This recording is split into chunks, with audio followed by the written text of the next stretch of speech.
All right, y'all, welcome to another episode of A Fresh Perspective with Jeff Charles. With me, Jeff Charles, where we prefer truth over narrative and principles over politics. And I've got another great interview for you guys today. It'll be a little bit different from what I've done before, but I've been kind of exploring a lot of these topics, and I think it's important to have a dialogue with people on them, especially since I'm aligning more with the liberty movement now, ever since I defected from the conservative movement. And, I've been having a lot of libertarian conversations. People who've known me for a while know that I've always had more libertarian beliefs anyway. But now I'm on a journey, and this interview will be part of that. So I'm very much looking forward to it. But before I get into everything, you know what I need you to do. You already know what I'm going to say. So just do it. Like this, share this, and subscribe. Hit that subscribe button and that notification bell. That way you'll be updated whenever I upload a new interview, which I do every Wednesday and Friday evening at 7 o'clock Eastern. Also, if you haven't already, check out my new Substack. It's called Chasing Liberty. Please become a subscriber. Become a paid subscriber and support my work. I appreciate all of it. I'm putting a lot of liberty-focused content on there on the issues of the day, and even in terms of philosophy and ideology and all that good stuff. I'm really excited about it. I've already got a lot of support for it, so definitely check that out. You can find it at chasingliberty.substack.com. Now, without further ado, I'm going to bring on my guest. He calls himself a green libertarian. I'm bringing you Mr. Herk Singh. Welcome to the podcast, brother. Great to be here. Thanks for having me. You got it. So let's get into it. Before we get into our topic, which is going to focus on left libertarianism, why don't you tell us a little bit about yourself, like your background, what you do, all that good stuff? Sure. I'm almost embarrassed to admit I started off as a Democrat because I wanted to be like my father. He was a progressive. I don't know how progressive you can call him because he switched over from Jimmy Carter to Ronald Reagan in 1980. Unfortunately, he didn't survive Reagan's year, so I don't know if he regretted it. But it seemed like at the time that there was a hopeful period in American history where people were inspired by Reagan's words, if not his actions, that government could be smaller, that they would be less intrusive, that there would be more rights with technology coming forward, and that we would have better lifestyles, better standards of living. And now flash forward to 2023, and it's about the opposite of all the things I imagined, except for the technological advancements, which now seem to be replacing people instead of actually making their lives better. Okay. And I'm sure we'll be getting into that. So green libertarian, how would you define a green libertarian? Well, I started off with the Democrats, and I was first had a great experience with Jesse Jackson in 1988. He spoke at my college, and the last line was, "I'd rather have someone like FDR in a wheelchair than another Reagan in a golf cart," and the crowd just erupted over on the west side of Los Angeles, Santa Monica College. I bet they did. And I said I had to do something for this guy, and I went over to Leimert Park, which is a very well-known Black Power neighborhood, been involved with protests and activism for decades, and I thought I was hot stuff going down there and learning about the Black Panthers and, rubbing elbows with people who had been in the movement. And back then, you didn't have technology at your fingertips answering all your questions. You had to go speak to your elders, ask them who their heroes were, ask them what books to read and what magazines to follow and so forth. So flash forward to 92, I'm in Jerry Brown's office, and it's totally different. It's like paid mercenaries from the Democratic Party running, and they can't even bother to be nice to the kids coming in to volunteer. But someone did come in and talk to me about green libertarianism, which I was at a low point, and I was starting to think that the Democrats were not what they said they were. Ties that Jerry Brown had with big business and his family, particularly the oil barons, to the way the party operated. And it wasn't really a time when third parties were very well respected. In 1980, there was an independent that ran that got my attention because Paul Newman was stumping for him, and I think he got like close to 10% of the vote. But in '92, it was a different animal. Ross Perot came on the scene and actually changed people's thinking. Yeah. That got me to think, well, maybe the libertarians aren't so rigid that I thought they were. And I wanted to learn more about the Green Party. So it took a while for me to get really immersed with libertarianism because I was caught up with the leftist ideas and the fear mongering and the rhetoric. So it's like that old adage: if you don't have leftist beliefs when you're young, you have no heart. But Yeah. if you have no conservative values when you're older, it's because you have no sense or no money. So True. he came in, started telling me that libertarians are great and all, but they don't really care about the guy who's down and out. They expect people to pull themselves up on their bootstraps, and they want the most bare minimum social net, which doesn't sound right to a lot of people in Los Angeles who are struggling. Yeah. Time there Yeah. was crime. There wasn't a lot of great jobs. It was before technology really boomed, so people were kind of stuck and miserable in their lives and working to pay bills. So I kind of took that in between stance, like, hey, there's a lot of good stuff that leftists offer, like job creation and safety net and environmental safeguards for future generations. But there's also the concept that government is too large and, more important, too powerful, too invasive in our lives, and too controlling, to the point where the media actually was infiltrated by our own CIA and given to give us propaganda instead of cold hard facts. And we see it now with COVID, Oh really yeah. blatant.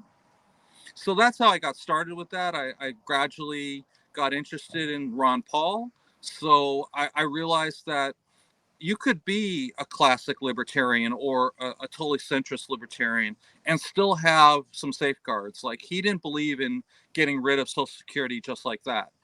Right. Thought it was unfair to the people who had already paid into it, and that there should be an opt out for young people and an easement of uh, the strength of the program to try and give people an option where, hey, you can go on welfare like Ayn Rand did when she was older if you totally don't believe in the system. There are still state and local um, pathways to pull people out. But I think the That's real true. problem that I still have is that there are many libertarians. Their answer to everything is taxation is theft, and all social programs are bad, and all climate related activities are a hoax, and those are the people that I try and find common ground with. And believe it or not, every single one that I've had a civil discourse with that has some intelligence in this area agrees with me that the electrical grid has to be strengthened immediately, and that it would be a great boon to society if we created jobs that dealt directly with pollution and proper forestry and would actually save lives and property. So Yeah. it fits with the libertarian motto. You don't have to go against libertarian beliefs to believe in food stamps, for instance. You're just reacting to what society has right now. And of course, we want a better society, but we might be hundreds, if not thousands of years to be so advanced that we can have the machinery of freedom apparatus where there's private courts and private police and private firemen, which scares a lot of people as well. Yeah, and see, and so I'm glad that you went into those things because I want to hone in a little bit more on those. But one of the reasons why I wanted to interview you, and I'll also be talking to other left libertarians like from the classical liberal caucus and some others, is because I mean I'm on the right. I mean, that's where I am. I'm more conservative personally. I'm libertarian ideologically, whereas I don't want to force my conservatism using the government on other people. But one of the reasons why I wanted to talk to you is because I understand the American left as far as it's represented by liberals, leftists, progressives, Democrats. But when it comes to libertarianism, it almost seems like there really is no synergy there because libertarians want as little government as possible. So when I'm thinking about left libertarians, I'm like, okay, I wonder what the difference is between me, what I believe, and what you believe. And as far as what other left libertarians believe, and I have a suspicion that I know where it's going to end up, but I want to. You're one of the people I want to explore this with. So when it comes, how does left libertarianism differ from progressivism or leftism? Well, first of all, I would say that you don't really understand leftists altogether like you think you do, because we consider Democrats right wingers. We consider them frauds. We No, I consider know that. we consider them authoritarian right wingers that use leftist rhetoric to ensnare gullible voters, and they use the electoral college and stacked elections like no debates, no primaries to control the left. But we're really at their mercy because, I mean, Bernie Sanders aside, there isn't a single leftist in the Senate. There are some libertarians and progressives in the House, but do they really have a strong voice? I don't think so. You have AOC and the Fraud Squad, but they are not what they pretend to be. So you wouldn't even consider the Squad to be leftist? No, you can't be for warmongering and call yourself a leftist with a straight face around socialists and Greens. Not in America. I mean, you can do it in Canada, which is kind of a leftist tyranny to our right wing tyranny. They've ended up in the same place, even though they have two parties that are dedicated to that social program aspect. But they use that, and I think people are worried the New World Order is going to do the same thing. They're using that as a bait to appease people, to keep them pacified. So they think, oh, well, I get this unemployment check or UBI. I get this free medical and dental. I don't have to work as hard. I don't have to be a slave to the system and do 3 jobs and apply for all the stuff that's going to get rejected. But at the same time, it's a different type of authoritarian control. So I think what separates left libertarians from socialists and Greens primarily is that we believe in liberty. We don't want to impose, well, left libertarians don't want to impose, like you said, our thoughts about abortion or gun rights or trans on other people. We think it should be decentralized to the point where local communities decide. It would kill some of the hatred and animosity between what passes for the left and the Republicans. And it will also give people power to say, hey, this is like our kind of neighborhood. We don't want an abortion clinic, or we don't want a cannabis club in this neighborhood. You can go drive to the next neighborhood and there'll be a mercenary neighborhood sooner or later. Don't worry. Even in the most rigid states, not everybody is holier than thou. Some people are just out to make the quick buck. Yeah. Oklahoma's a good example. A lot of it is dry counties, and a lot of it is Indian country where you can't do stuff that you normally could in a regular municipality. And yet people aren't at arms that they have to drive, however many miles to go buy their weed. I mean, if you're just going to the next county, that's a lot easier than having to go to a whole other state to do it, right? So that makes sense. So if I'm understanding you correctly, like, being that you're left, that you're on the left, you're a leftist, but you're a libertarian, you want liberty, you basically would support a situation where you can have a county that says, we want gun control, we want abortion. But then if another community doesn't want that and they want people to have more gun rights and be pro-life, you don't force them to live the way that your community does. You personally believe in these leftist ideas, but you're not going to force everybody else to live by that. Am I understanding correctly? That's exactly right. And it's especially obvious when you look at a big city like Los Angeles, where I live, and small communities. Who am I to tell the people in Alaska you shouldn't have this powerful weapon and defend yourself from a bear or from someone who might want to enter your home and kill you? We have cameras here everywhere. They don't have the luxury over there. We have a lot of police over here, very well funded. They don't have that over there. So there are pros and cons to doing it this way. People are going to be upset that, like, oh, a Muslim community is only giving 60 days for you to get an abortion, but then don't live in a Muslim community, or Right. find a way to get out. Go to a charity and apply. And that's what Ron Paul was talking about. Social mobility might be difficult for a lot of people, but if you set the apparatus there, people will take advantage of it, especially when it comes as important a decision as whether you should terminate the life inside your belly. So let me ask you this. Would you consider yourself an anarchist or more of a minarchist, or how would you, where are you on that scale?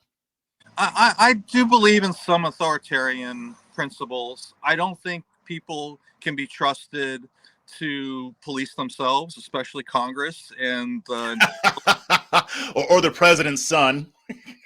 or anybody connected with the big money bandits. Let's just say that they have proven time and time again that even when they do some things with good intentions, it gets co-opted. RFK Jr. could be a good example of that. People are applauding that he's going after Fauci, and the CIA wants to reform them, but not so fast. He said a lot of authoritarian things in the past, and I would not trust him being a left libertarian. I might as well vote for a socialist, because that person, I know what they stand for. They're not going to turn around like Bernie did and say third party is a wasted vote. I know more about third party votes than anybody. Well, sorry, pal, you didn't understand the actual concept of it. It's not you're picking a horse race winner. You're picking the person that identifies with your beliefs. And also, that party is rewarded by your vote monetarily in the next cycle. Oh, yeah.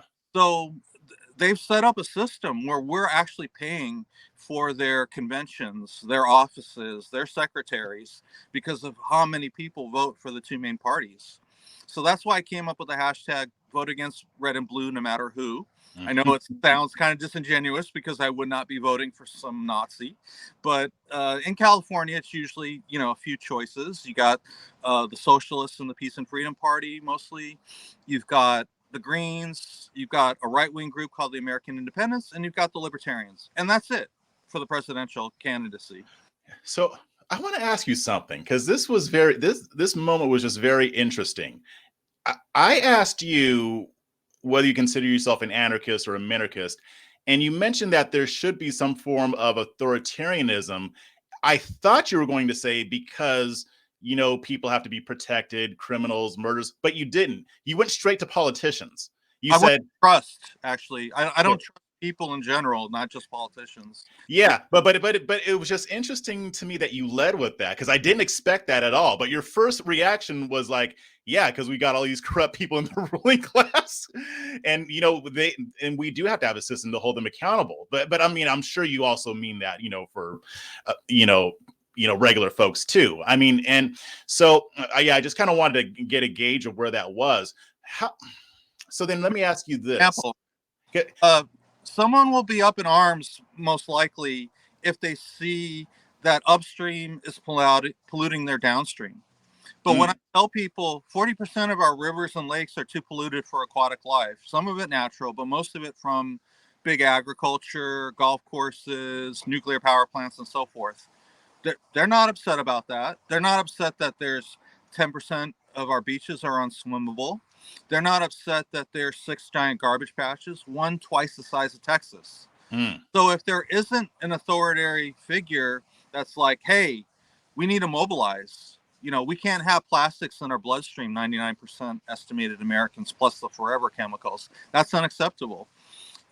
It's going to take somebody like an RFK Jr. to whip people up and say, hey, I can create millions of jobs here. I can help the environment. I can leave the country a better place than I found it 4 years ago.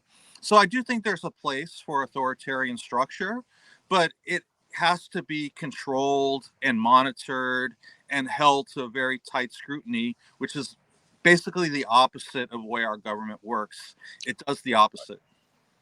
So then that leads me to my next question. I mean, you gave kind of an idea of things that the government can do, but what do you view the ultimate role of government in society? Like, to me, the primary role, and the government shouldn't do much more than this, I believe, is to protect our rights to life, liberty, property, pursuit of happiness. It should exist to protect those things, and it should never infringe on those things.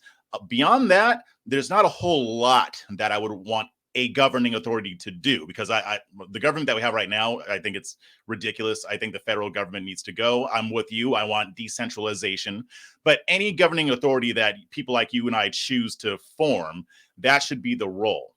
What do you think the role of government is mainly? Sorry, there's a big truck. I'm just going to let it pass. Okay.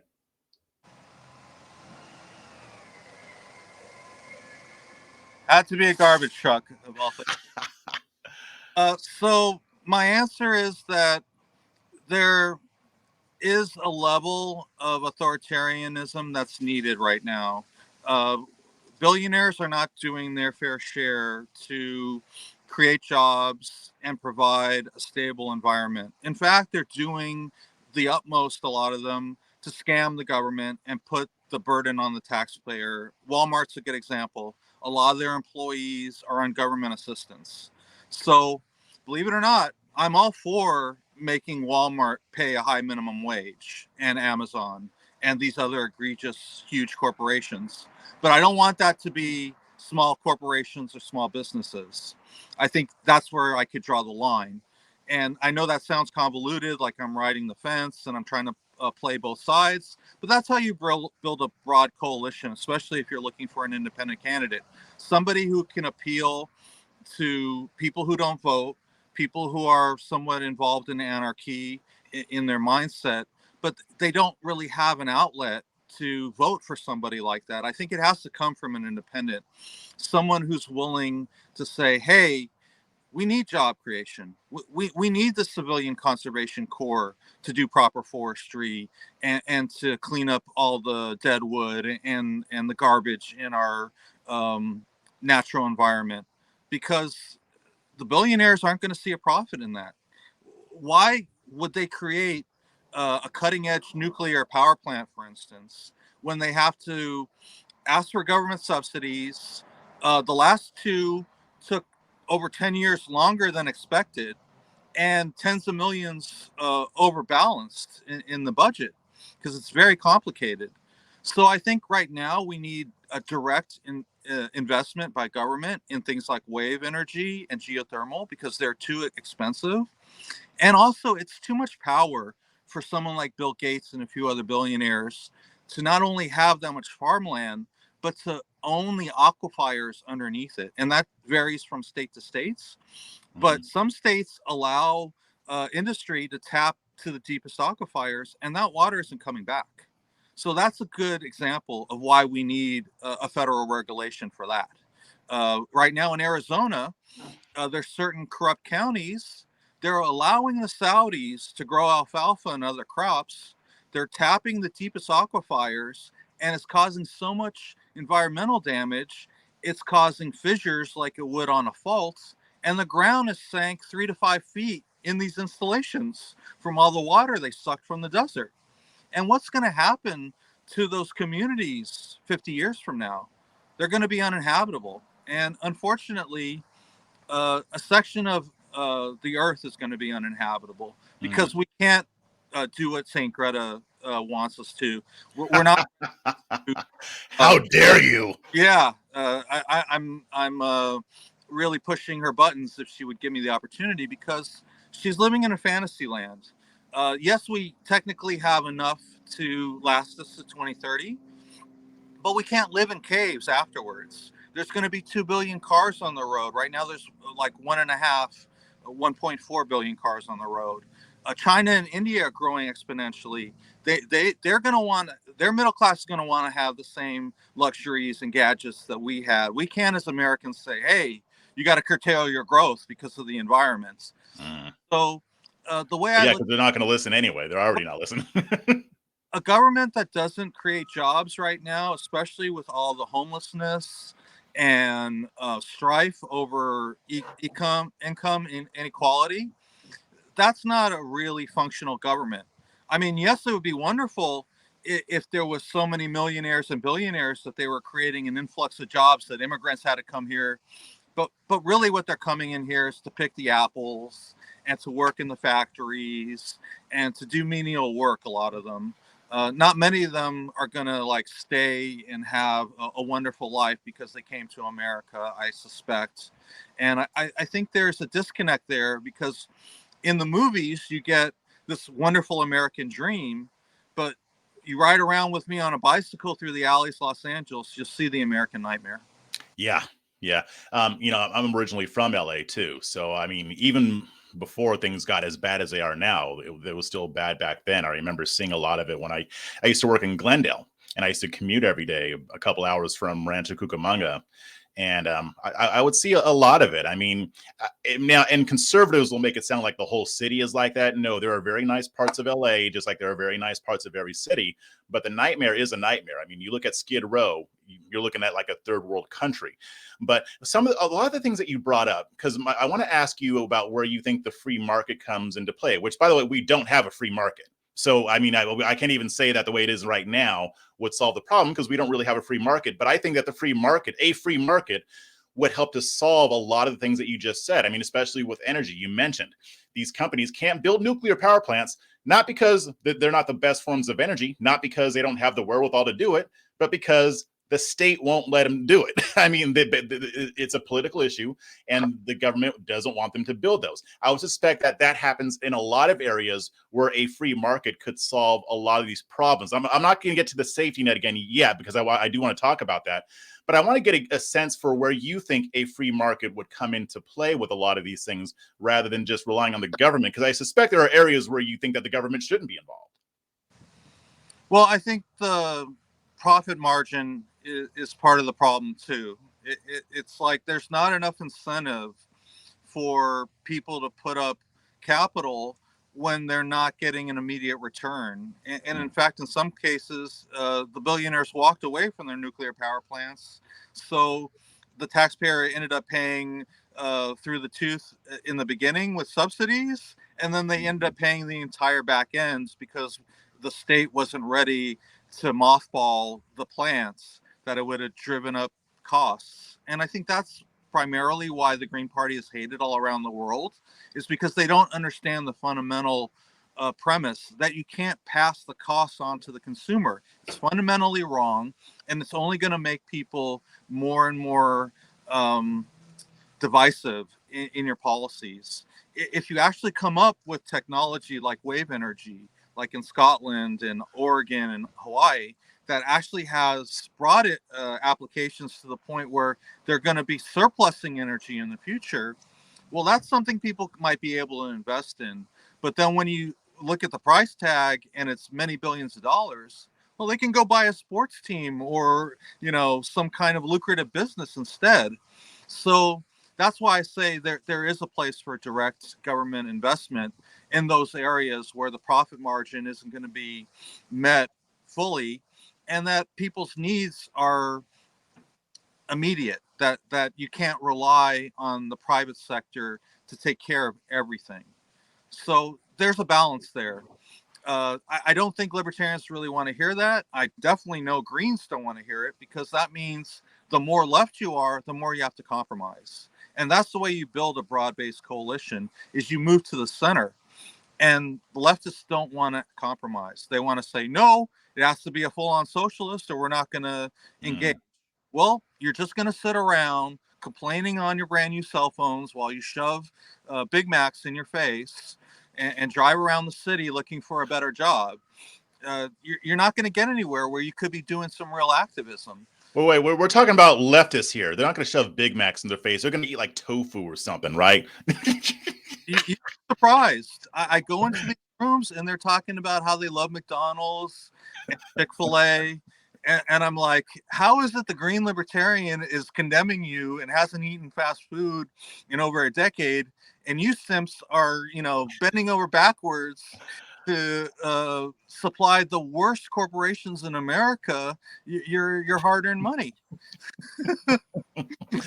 So if I'm understanding you correctly, because I wanted to get a better idea of what you think about the free market. It sounds like you think that government intervention should be maybe in areas where, like you mentioned, the profit margin isn't lucrative enough for billionaires to want to invest in it, even though it would actually benefit mankind as far as better energy and things like that. But where do you think that the government should be least involved when it comes to the free markets or corporate America, or whatever you want to call it? Well, definitely the drug prices, and I applaud Mark Cuban for doing what he's doing. Although what he said about the vaccines is kind of alarming. COVID boosters, I should say, not vaccines.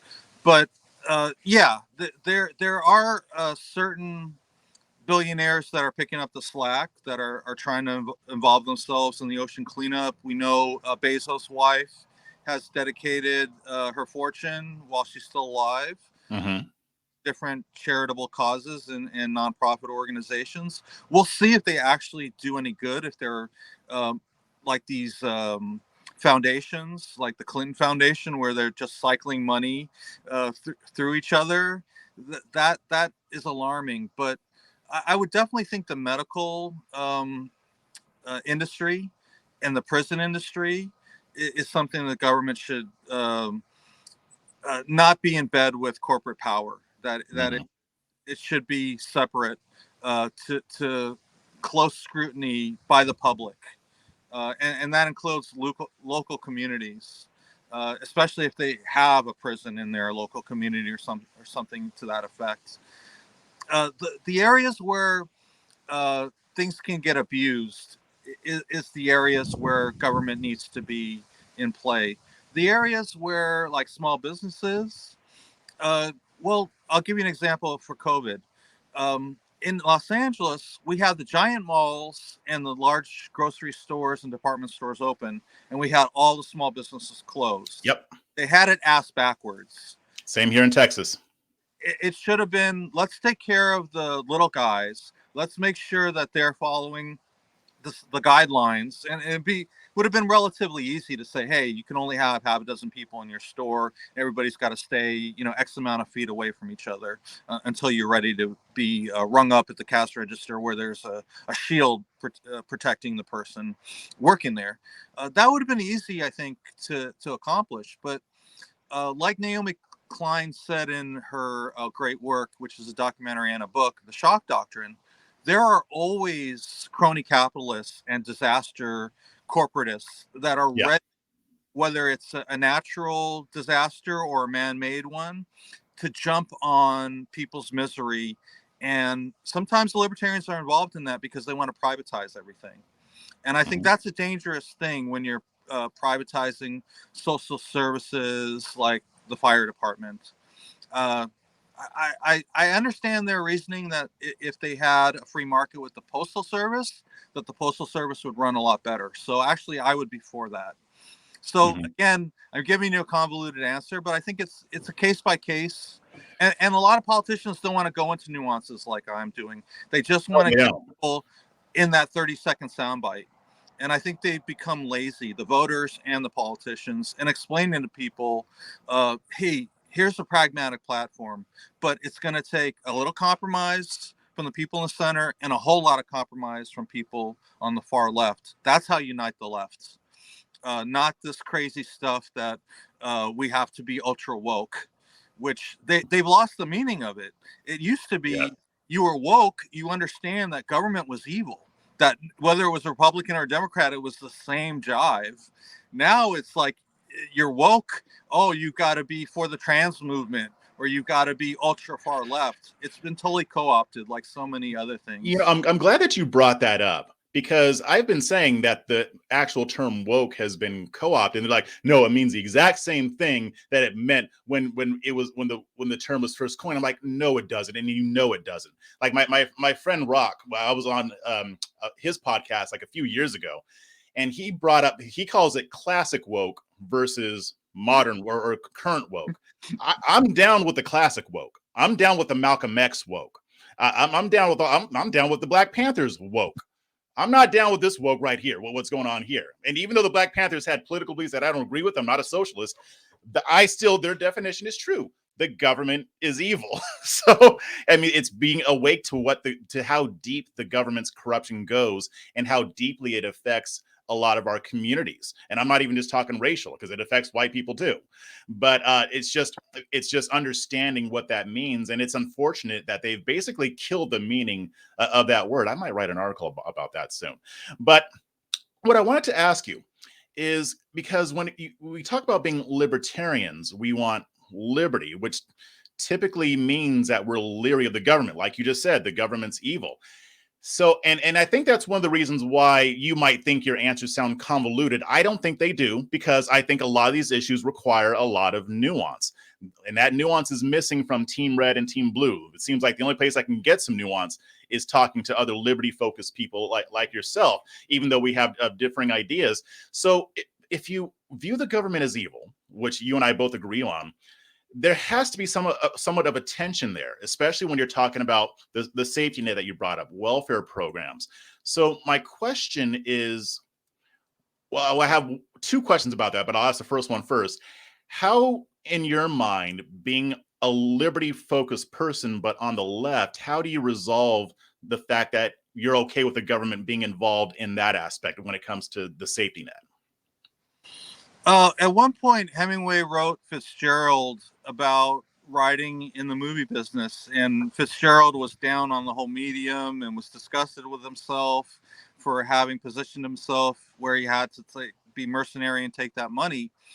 And Hemingway said, the sign of a first-class mind is holding two contrary beliefs and not being broken by them.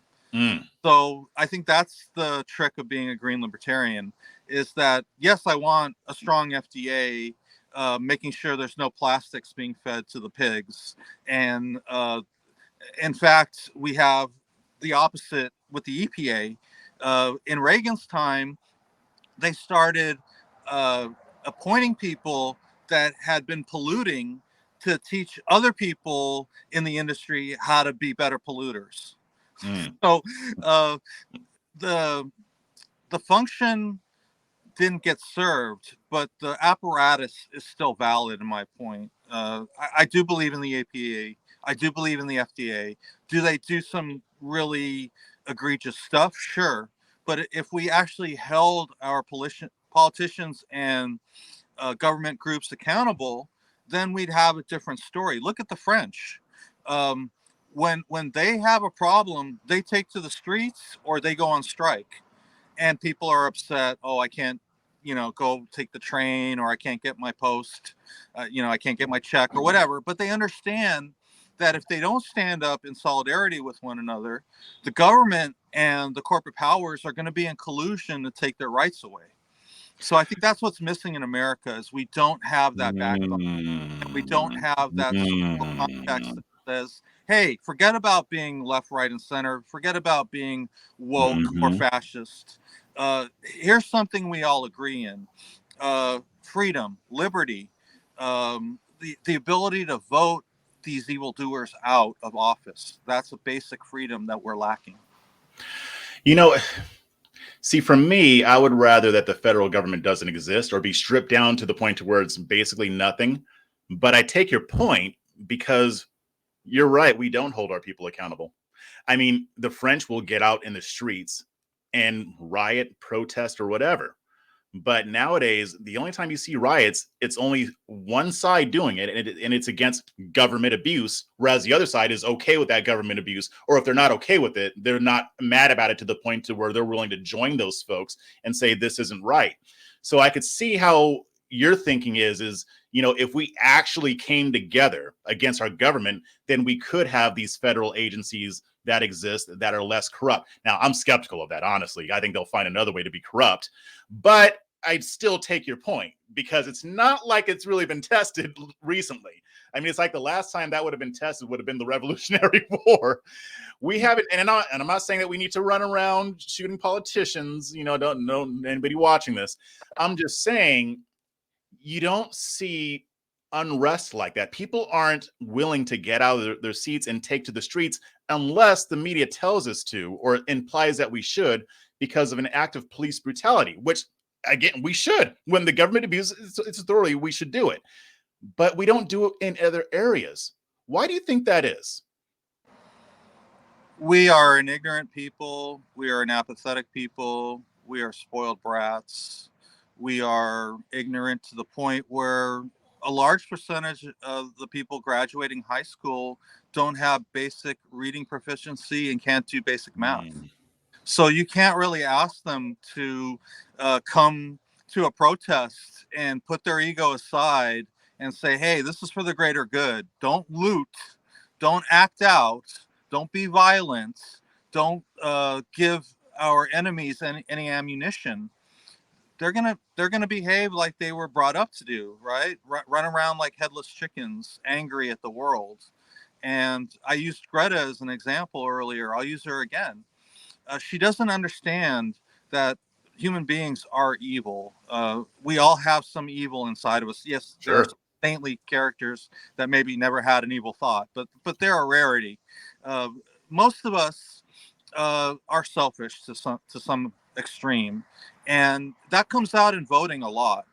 And unfortunately, we've been tricked into thinking, oh, one group cares about the people and the other group doesn't. But in reality, and that where the woke comes back in, both groups are playing the commoners, us simple peasants, Hmm. and making us feel like, oh, there's this big left divide, right divide. But as I told you with the environmentalism, even the most diehard climate change deniers were in total agreement with me in improving the electrical grid and creating jobs. I believe you. I've interacted with those people. People, it's kind of a misnomer. People think, or misconception, that people on the right don't care about the environment. Oh, we do. We just think that the solution is more free market solutions and less government. If companies are actually allowed to do what they do, then one, it does become harder for them to become predatory because they have more competition that the government isn't stifling. And people on the left might disagree with this, but the fact of the matter is, people on the right do care about the environment. Yeah, people forget that Teddy Roosevelt and those, as you said, classic conservatives, old-fashioned conservatives, they're the reason we have national parks, or Mm, the national parks were established when they were. Yes, he was terrible with the Native Americans, and he had his own mhm, prejudices, and he was mhm. involved with the warmongering. But at the same time, it came from a beautiful place, love of the land, wanting to safeguard this beauty so future generations could enjoy it. And I think that's what people on the left don't understand, is that people on the right care about nature and beauty. They might not express it as much as we do. They might not hug the trees like we do. They might not be bleeding hearts like we are, but they feel it nevertheless, and they will vote for it if someone sincere comes along, especially an independent who wants to change things up. And that's why I think the focus should be getting someone on the presidential level that will appeal to libertarians, greens, and the people in between and off to the right and to the left that are feeling politically homeless. Because unless we give them incentive, people are just going to continue to point fingers, and that makes the government more in power because we're more easily controlled when we're at each other's throats about abortion instead of the class war. And conveniently, none of these candidates, including RFK Jr., really willing to tackle that. And I think that's why we need other voices in debates. If you had a Bernie Sanders in every debate, a type like that, you're not going to get away with gaslighting like the Democrats do so often. That's why they keep people like him out.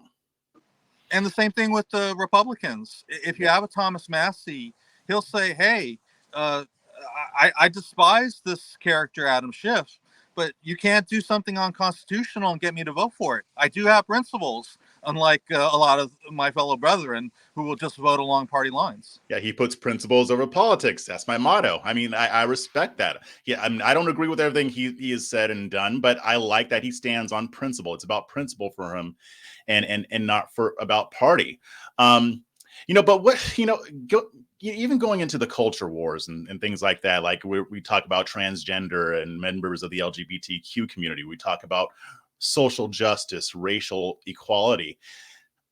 How do you think that left libertarianism would address those issues best? Or do you even think that there are systemic issues when it comes to race or things like that? Yeah, I think it would be better for a left libertarian independent to focus on poverty instead of like what RFK did. RFK Jr., his announcement speech, he singled out black people a dozen times or so. Mm-hmm. And I think that would be degrading if I was a member.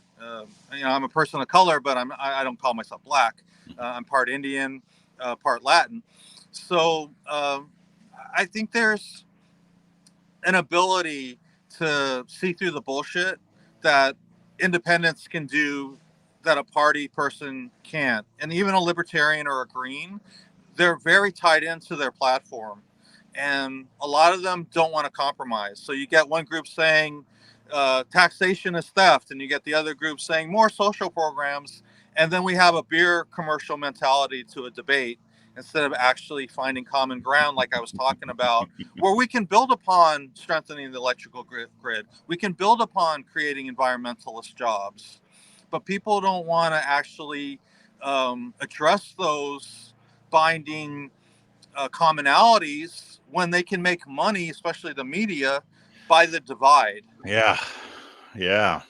And it's very unfortunate too, because I mean that riles me up, just the divide that, and people like us can see the game, right? We know what these people are doing, we know what these influencers are doing, but people are just being led by like sheep. And even in the liberty movement, Donnie and I were talking about this. We've been talking about it for a while, but we were talking about it earlier today. And another reason why I want to interview more left-leaning libertarians is to really more to find areas of common ground, because even though I'm on the right, you're on the left, there are probably more areas of commonality than of difference. And if the eventual goal is decentralization, then I mean, left libertarians can live in whatever type of community they want. They can have whatever regulations they want, as long as they're not forcing it on me in my community, and vice versa. But what I'm seeing is that there's a big rift in the liberty movement between, say, the classical liberal caucus or even left-leaning libertarians and like the Mises caucus, the more conservative leaning. And there's a lot of bickering and there's a lot of yada, yada, yada. And the Democrats and Republicans are going through that too. But I'm not convinced that the rift in the liberty movement is as deep as it is in the other parties. I think that a lot of this, there could be some bridges built. And so that's kind of one of the reasons why I want to interact with more people like you, because I want to see if there are areas where we can have commonality. What do you think the issue is as far as the clash in the liberty movement, and how do you think that these things can be overcome? Well, I think the primary sticking point was taking abortion out of the national plank. I've been hearing that. Yeah. So I think it's the sign of a healthy party that a few states said, hey, we're going to pick our own candidate. It shows that there's some accountability there. And yeah, I benefit from it because they'll probably pick someone like a Jesse Ventura, someone who aligns himself with the Green Party, but has those libertarian beliefs and doesn't want them to go extreme, full on authoritarian. And I think there's a problem with reaching out to liberty people because they don't trust us. There's been a lot of left libertarians that have come in just to pick fights and just coming in with big egos and wanting to cause turmoil. And those people are narcissists. You can spot, you can spot them pretty clearly because they'll come into an arena and make everything about them instead of the principles involved. And it's part of our society, unfortunately, right now. We've got a lot of grifters in all these parties. We've got people that benefit from the status quo and from only following the platform religiously, whereas they would build, whether it's a green or a libertarian or a socialist, a broader base if they were willing to compromise and say, hey, we're not ready for this extreme position yet, but this is the way we really feel. We're just going to take these baby steps first before we can get to the Ron Pauls and then the Rand Pauls. So Mm. I think that Justin Amash would be a good candidate because he's a little bit liberal, and he uh, understands the way the Democrats work. So he might Right. be able to, and Congress, he was in Congress for a few sessions. So Yes. he might be able to find some of those common talking points, like I was trying to with the electrical grid and job creation, where people agree fundamentally, but it doesn't benefit the fascists and the media to discuss it or highlight that, because they'll make more money dividing us than uniting us. So let me ask you this: when it comes to our centralized government, like I said before, and I don't want to put words in your mouth, and I think I kind of was, but like I said before, I would like the federal government to not be a thing. Make it state governments, or maybe even just local communities. Or if the federal government does exist, it is way stripped down to where it's just protecting our rights. What does decentralization look like to you? Oh, that's a tough one. I think it's more and more local communities having a larger say in our lives, and less the federal government. I definitely think we would need to not disband the army, but shrink it. Hmm. It has too much power, and it's used for too many decades to grift the taxpayer with God, yes. and inflated prices and items that didn't even work that we still got billed for. We spent $1.5 trillion on one unusable jet, for instance. Imagine what that $1.5 trillion could have done for the poor. So yeah, I do understand that libertarians are going to be hostile, and socialists are hostile to me as well. They've called me moderate Republican and things like that, trying to be an insult. Well, that's not really an insult if you think about it, because we live in a republic, and being moderate means that I can see the conservative side of things to a point, at least the Mhm. conservative libertarian views. Uh, and that makes me a more rounded campaign manager. Let's say I don't want to be a candidate, but Sure. I found my niche. I think that I can help somebody that's trying to get better messaging and create a blueprint for success. It'll probably take a celebrity, because we're a celebrity obsessed culture, Yep. to actually implement this. But if we lay the groundwork, someone might come along and be that American Gandhi. And believe me, if it was easy, the celebrities would be climbing over each other to get that role. Oh yeah. Because it's, basically you're going to be demonized at the very least, probably incarcerated or assassinated. Well, I'm holding on to the role until they pry it from my dead fingers, or someone better comes along that is my Spartacus. That instead of me inspiring them, they inspire me to be a better Spartan. Hmm. I know I mixed the metaphors up there with Rome and Greece, but I think you get it. Yeah, yeah, no, I get it. So we're running out of time, but I did want to ask you, because you did bring up local. You want local politics to be more influential, and I'm 100% on board with that. That's been my main focus with my platform, especially over the past 6 months or so. And with the Mises Caucus, they have their decentralized revolution campaign. I'm not sure if you heard of that, but they're mainly focusing primarily on recruiting local candidates to win seats like sheriff, county judge, mayor, city council, and to focus there rather than focusing so much on the national politics, which I agree with. Because to be frank with you, Herc, I think our federal government's gone. I think the rot has gone too deep. I think it's infested too much. And I don't think that we're going to change that anytime soon. So to me, it makes more sense to get the right people in office at that local level, who can then push back against overreach coming from the federal and state governments through nullification, through non-compliance. Like, to give you an example, you brought up COVID earlier. There were sheriffs all across the country who just said, when they thought that the lockdown orders were too much, they said, no, we're not going to enforce that. Or in Illinois, when they tried to pass an assault weapons ban recently, like half their sheriffs said, okay, you can pass that law, but we are not going to enforce it. We're not going to arrest people for having long guns, blah, blah, blah, blah, blah. And in that way, you have local communities nullifying laws from the federal and state governments. Even on the state level, marijuana, federal government says marijuana is illegal. Colorado, California, all these other states made it legal and said, no, screw you. We're not going to enforce that. As a matter of fact, we're going to make it legal. So there are ways to push back against it. But what do you think of that as a long-term strategy? Because this won't make change overnight. But again, I mean, if you get the right people running at the federal level, they're probably not going to win, but they can at least get the message out. But beyond that, they can't do a whole hell of a lot. So what do you think about that as far as making local politics more important?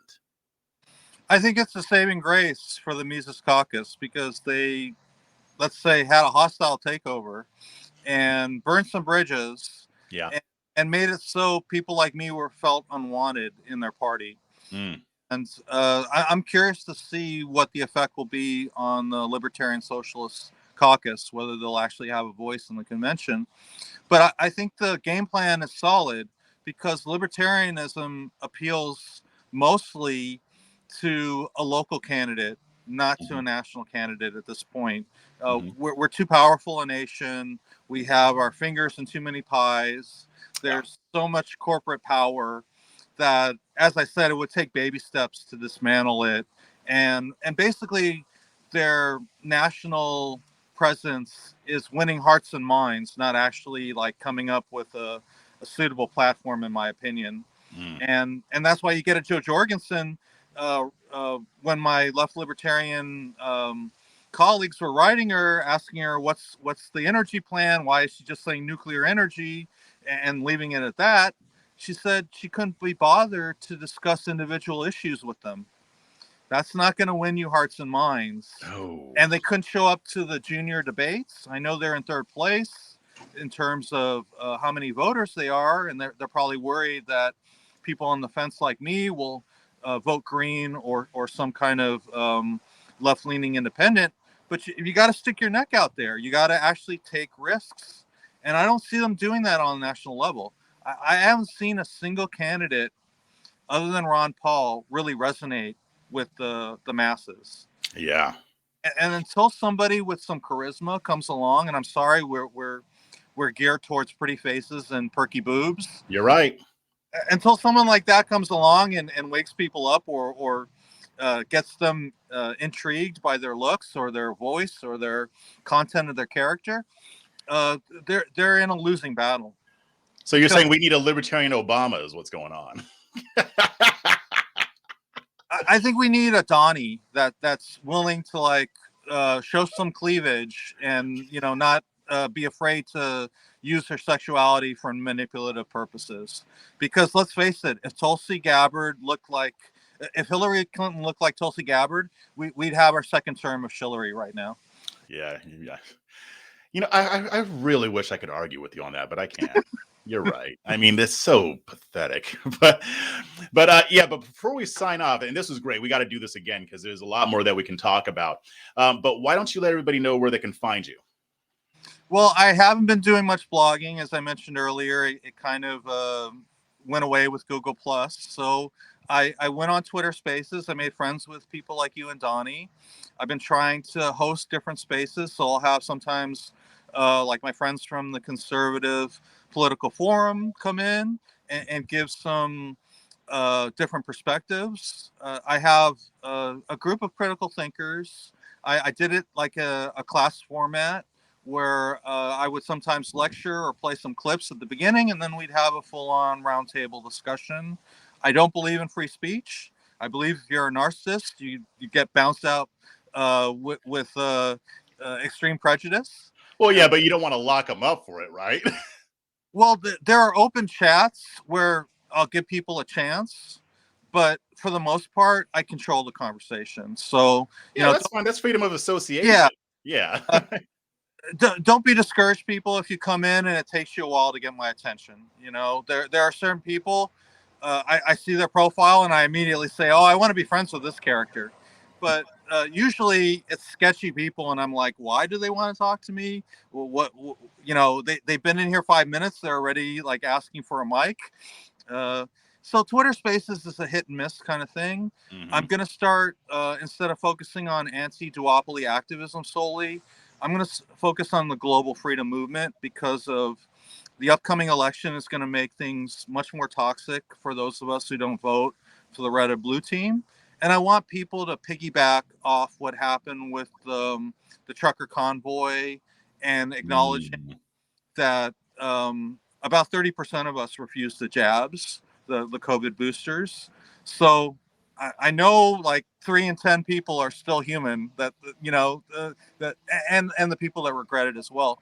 That they're still feeling like personal liberty and these heinous uh, policies like mandates have to be fought, whether it's in the streets or in the court of public opinion. They have to be fought here and now, because it's only going to be more difficult in the future. More and more people are going to be enslaved by what I call wage slavery, and I think there's going to be an even more disconnect with the lack of education going forward, especially with people being tied to the cell phones. So I think I'm doing something important in terms of helping people. Sometimes it's just someone's lonely and they want to talk about politics. It's not always your Twitter dreams that get fulfilled, but doing some good. I think that's what we've got the benefit of this wonderful service they've given us. And I'm not an Elon Musk fanboy, but I do appreciate the ability. I can talk to people from all around the world. They can give me the ground view of something like Imran Khan, attempted assassination and coup d'etat. I couldn't get that from any person in the media. So I think that's where I want to go, try and recruit not just good people, but look for an independent candidate. As I said, I have a blueprint, what I think will be successful in the future as far as uniting the left, but it would take a tremendous compromise by people that identify themselves with Greens and socialists to something palatable that someone like you could say, oh, okay, I can get behind that, because the libertarians aren't really doing anything but the same old routine, broadcasting their platform. The definition of insanity is doing the same thing over and over again and expecting a different result. So we need to try different things. And I think a good start would be getting left libertarians to debate with conservative libertarians and pure libertarians like a Larry Sharp. Yeah. Someone who has like a little leeway, who's willing to say, hey, we don't need a business license for a medical marijuana shop in the city, right? Yep. I like those kind of non-linear thinkers. I think we need more of those people that are willing to think a little outside the box and bring something besides what's on the platform to the table. I think that's where we grow, is being implement those new ideas in things like spaces. They can kill millions of us. They can use those FEMA camps to enslave, millions of us, but they can't kill an idea that truly resonates. That cannot be stopped. Yeah, and if we get enough people, they can't get all of us. So yeah, you're right. But I think that was a perfect way to end. I'll make sure I put all your social media tags, and hopefully we'll be joining you on a space sometime soon. I had a good time last time I had a conversation with you on Spaces. But yeah, it would be fun to have you and Donnie as my co-hosts, and then my lefties or my centrists can see what a libertarian space is run like. And yeah, we're kind of surprised that the conservative political forum wasn't a bunch of nutbags like they thought they were going to be exposed to. You build bridges that way, introducing people that normally don't get a voice on a platform to see, hey, these people aren't what they're painted out to be in these echo chambers. They have nuance, they have flaws, they have reasonable attitudes if you get to know them, if you want to get to know them. Awesome. Well, thanks for joining the program again, and we'll have to have you back on soon. My pleasure, and I hope we can collaborate more in the future with some political candidates that actually will represent not just leftists but libertarians as well at the same time. That would be a double plus good, as Anthony Bird said in Clockwork Orange. Yeah, that would be an accomplishment. But thanks again. Thank you, and have a wonderful day. Hope to talk to you soon. Take care. Got it.